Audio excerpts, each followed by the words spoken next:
प्रिय छात्रों नमस्कार। एमपी बोर्ड गणित में आपका एक बार फिर स्वागत है। हम लोग आज एमपी बोर्ड 2018 की परीक्षा के लिए नोट मेकिंग और समरी कैसे लिखते हैं इसके बारे में चर्चा करेंगे। कुछ स्टूडेंटों का कहना है कि उन पर नोट मेकिंग और समरी बनाते नहीं बनती है, और आप में से कुछ स्टूडेंट ऐसे होंगे जिन पर शायद बनती हो। तो फिर भी उनमें तरीका ज़रूरी होता है कि क्या तरीका होता है उसको करने का। तो हर अनसीन पैसेज पर ऐसा कौन सा नियम है जो आप लगाकर नोट मेकिंग या समरी कर सकते हैं, तो उसके लिए आपको ध्यान से देखना है। तो सबसे पहले यह जान लेते हैं कि पेपर में ये कहाँ आता है और किस तरीके का क्वेश्चन पूछा जा सकता है।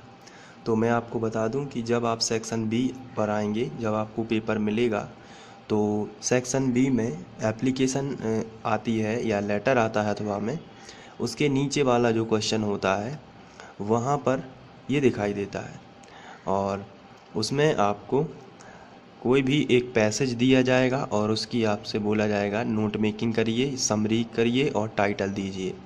तो हम लोग साथ ही साथ टाइटल के बारे में भी समझ लेंगे कि आखिर टाइटल कैसे दिया जाता है।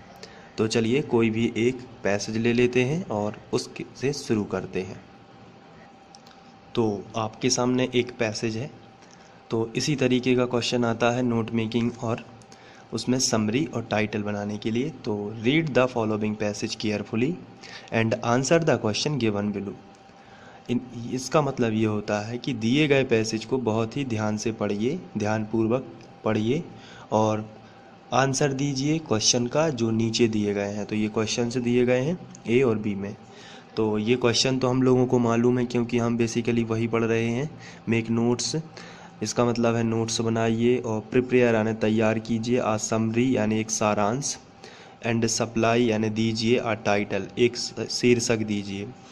तो सबसे पहले आपको इनका मतलब पता होना चाहिए। नोट्स का मतलब होता है कुछ महत्वपूर्ण बिंदु लिखिए, समरी का मतलब होता है सारांश लिखिए, और टाइटल का मतलब होता है शीर्षक लिखिए। तो आपको मालूम पड़ गया है नोट्स का मीनिंग क्या होता है, कुछ महत्वपूर्ण बिंदु। जैसे ये सब आपको एक लिखा है, पूरा एक बहुत 4-6 लाइनें लिखी हैं। तो इन लाइनों में आपको ऐसे कौन कौन से बिंदु हैं जो महत्वपूर्ण लगे या जो आपको पसंद आए, तो वो आप नोट्स बना के लिखोगे। उसके बाद ऐसी ये जो पूरा पैसेज लिखा हुआ है, ऐसा हो सकता है कि इस पूरे पैसेज को आप 2 लाइनों में ही लिख दो और पूरा मतलब आप सामने कर दो, उसे बोलते हैं समरी या सारांश। सारांश 2 शब्दों से मिलकर बना है, सारा प्लस अंश। तो उसका मतलब होता है कि आप पूरे पैसेज को कैसे शॉर्ट में लिख पाते हो, तो वो भी मैं आपको बताऊंगा, और टाइटल किस तरीके से देना है वो भी मैं आपको बताऊंगा। तो सबसे पहले बात करेंगे नोट्स की। तो इसमें हमें जो पैसेज दिया गया है इसमें लिखा है, yoga is the ancient system to keep a person fit in body and mind.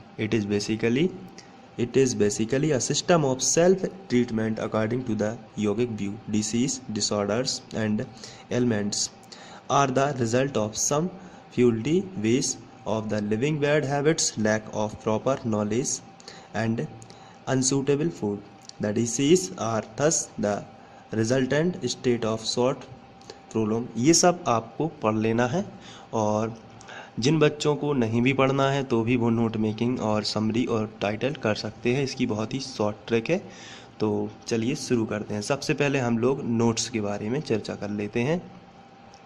तो चलिए नोट मेकिंग कैसे करते हैं। मैं नोट मेकिंग का सबसे थंब रूल ये होता है कि आपको सबसे पहले स्लाइड हेडिंग डालनी है नोट्स, इस तरीके से। आपको पैसेज भी पढ़ने की ज़रूरत नहीं है, लेकिन कुछ केसेस में आप पैसेज भी पढ़ सकते हो क्योंकि वहाँ टाइटल अगर आप देते हैं तो उसमें। अभी हम लोग बात कर रहे हैं नोट्स की। तो नोट्स का लिखने का तरीका देख लीजिए। नोट्स में सबसे पहले आप, बहुत ही सिंपल है, आप यहाँ पर फर्स्ट पॉइंट डालेंगे और फर्स्ट पॉइंट में कोई एक लाइन लिखेंगे, कोई भी एक लाइन। चलिए पैसेज पर चलते हैं। जैसे यहाँ पर से कोई भी लाइन उठा लीजिए, पहले फुल स्टॉप से लेके यहाँ तक, yoga is the ancient system to keep a person fit in body and mind. ये वाली लाइन आपको अच्छी लगी तो ये लाइन आप उठा सकते हो। तो ये आपको पूरा का पूरा आप वहाँ जाके अपने नोट्स में लिख सकते हो। तो ये पहली लाइन योगा से लेके माइंड तक, तो ये योगा से लेके माइंड तक इस तरीके से आपको लिखना है।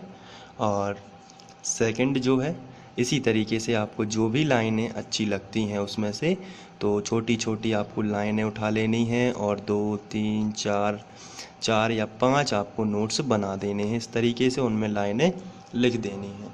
तो ये नोट्स इस तरीके से बनाए जा सकते हैं। इसका ये कहलाता है पहला तरीका। इसके बाद दूसरा तरीका ये होता है, ये थोड़ी इंटेलिजेंट स्टूडेंटों के लिए होता है, या यूं कहें कि जो ज़्यादा पैसेज को पढ़कर उससे समझ जाते हैं कि इसमें क्या लिखा है, जो इंग्लिश की हिंदी कर लेते हैं, उन स्टूडेंटों के लिए दूसरा तरीका भी है। तो वो मतलब नोट्स लिखने का एक और तरीका होता है। तो कुछ बच्चे इसी तरीके से करते हैं जैसे, और ये भी नोट्स लिखने का तरीका है। ये इजी तरीका होता है, लेकिन वो कुछ जो होते हैं लोग, उनको समझ में नहीं आ पाता है। तो चलिए देख लेते हैं कौन सा तरीका है। उसमें आपको फर्स्ट पॉइंट डालना होता है यहाँ पर, और फर्स्ट में कोई एक ऐसा शब्द लिखना होता है जो उससे रिलेटेड आपको नीचे लिखना है। जैसे यहाँ कोई भी, जैसे आपने लिख दिया योगा, जैसे हमारी जो पैसेज है वो योगा से संबंधित, तो आपने लिख दिया योगा। अब इसमें फर्स्ट डाल के योगा से संबंधित आपने फर्स्ट पॉइंट 2 डाल के योगा से संबंधित बातें लिख दी उसी पैसेज में से। तो वही लाइन आप चाहें तो ये वाली लाइन की yoga is the ancient system of keep a person fit and body and mind, ये लिख सकते हो। फिर इसके बाद आपने सेकंड डाला और कोई भी ऐसा वर्ड ले लिया जो उसमें आता है, और उसके बाद फिर आपने फर्स्ट पॉइंट सेकंड डाल के ये आपने लिख दिया। तो ये थोड़ा सा डिफ़िकल्ट तरीका होता है जो बहुत ही कम लोग करते हैं, लेकिन ये भी नोट्स लिखने का तरीका होता है। मेरी सलाह तो यही है कि नोट्स आप बहुत ही इजी तरीके से लिखें, और 1 2 3 4 5 6 इसी तरीके से महत्वपूर्ण बिंदु बना के आप लिख दें। आपका गलत बिल्कुल भी नहीं माना जाएगा, क्योंकि नोट्स इस तरीके से भी लिखे जाते हैं और इस तरीके से भी लिखे जाते हैं। आपको जो भी पसंद हो आप वो तरीका अपना सकते हैं। इसके बाद हम लोग बात करेंगे समरी की। तो समरी में आपको एक पैसेज है, समरी बनाते समय आपको मैं एक सिंपल सी ट्रिक दे देता हूँ जो समरी के लिए बहुत काम आएगी। और ये जो ट्रिक होती है ये आपको समझ में आ जाएगी बहुत ही जल्दी, लेकिन समरी उस तरीके से बनाई नहीं जाती है। लेकिन जब आप पे बिल्कुल भी ना बन रहा हो समरी लिखते, तब आप इस तरीके का इस्तेमाल कर सकते हैं, क्योंकि मैं ये तरीका बहुत ही कमज़ोर स्टूडेंट जो होते हैं उनके लिए ज़्यादा बेस्ट होता है।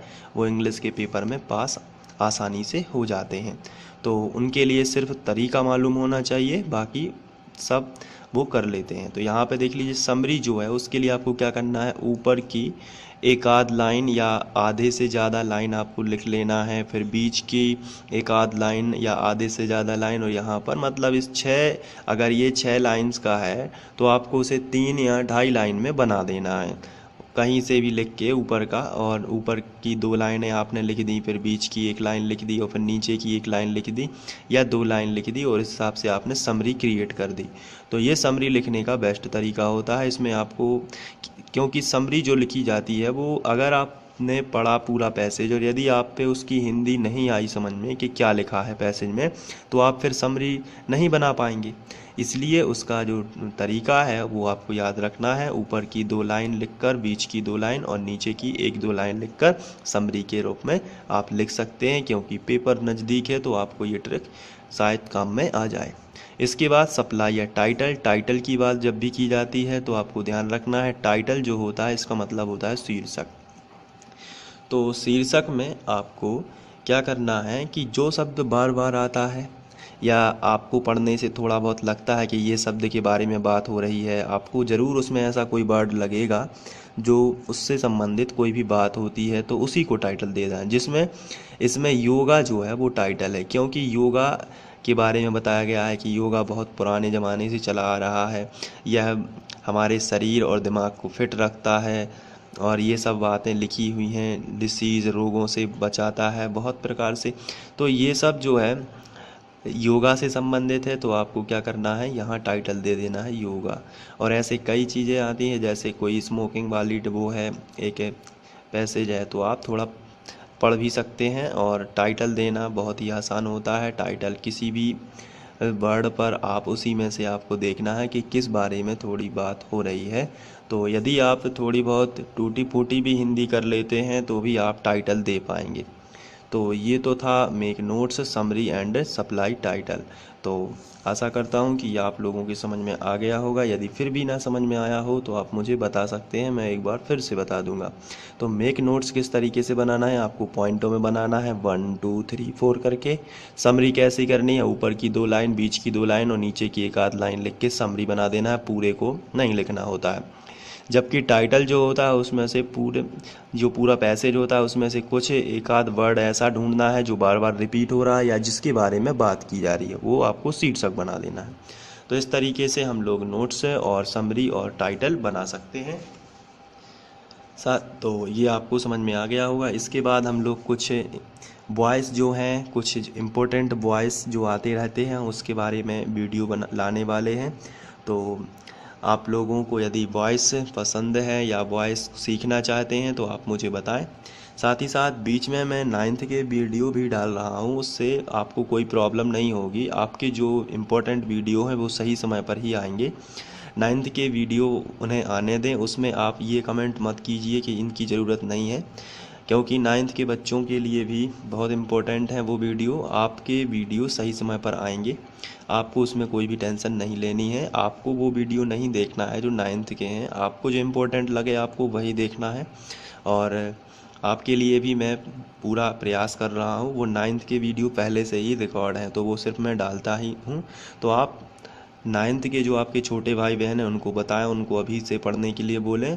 और आप जो हैं वो इस पर फोकस करें 10th पर। मैं आपके लिए जो इम्पोर्टेंट वीडियो बनते हैं वो सही समय पर आपके लिए लाऊंगा, तो आप बिल्कुल भी फिक्र ना करें। Thank you.